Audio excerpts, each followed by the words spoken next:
we will be using the arts and the environment to create a program for kids, families, and young adults so that they can do something that they haven't been able to do in town. And that is have skate on a skate park. When the skate park went away here, it like created a vacuum because there was like nowhere to go to like skateboard. And you'd have to go to Northampton or somewhere, or you're skating on, you know, the steps downtown. I was amazed when we started doing skate greenfield events a couple years ago. I mean, my whole point in that was to get skaters out where people would see them and get people to realize how many of them there were.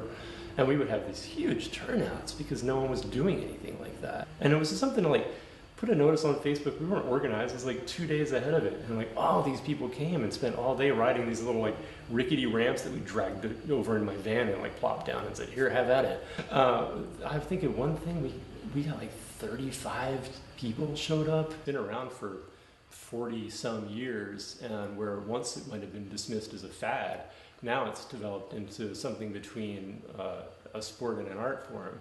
It's got different schools of thought about how you ride and what you try to do. Any kid that you see who can do something as a skateboarder spent a lot of hours falling down and getting hurt and trying again and picking himself up and just sticking with it until they landed that trick or whatever it was that they were trying to achieve.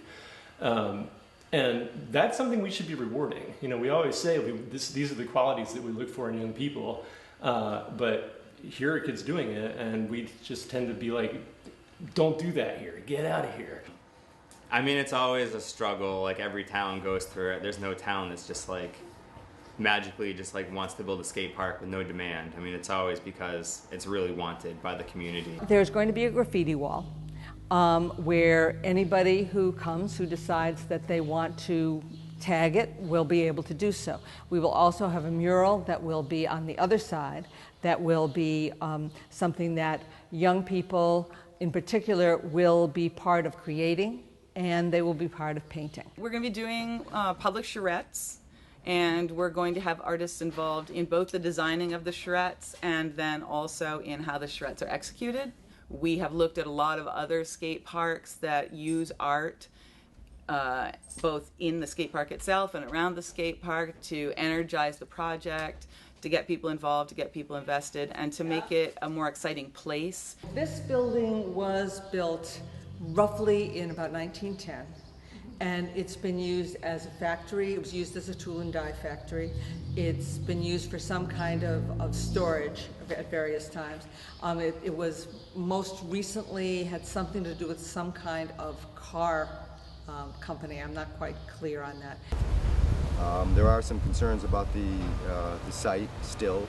This area here that we're looking at right now, there is some urban infill here that has coal ash with elevated concentrations of lead.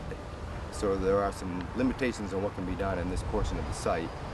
That the lead paint can blow around. It's on the surface. It's probably deeper into the soil. I don't have specifics on exactly how deep it goes. But in order to prevent that kind of blowing around of the contaminants, the best thing to do is to cap it with something that can't be moved. And that would be something often that is a concrete barrier. So the skate park becomes that concrete barrier. The contamination of this soil is bad as far as we're concerned. We can't put a playground there, but it's not bad enough to really merit a major grant from either the state or the federal government. So we're between a rock and a hard place. We can't develop it because we don't have the funds, but on the other hand, it's not bad enough so that we'd merit getting the funds. So that means that something like this, where we have an opportunity to develop the skate park, to use the arts to do that, and to do it in a way which is open, is a really exciting prospect to us.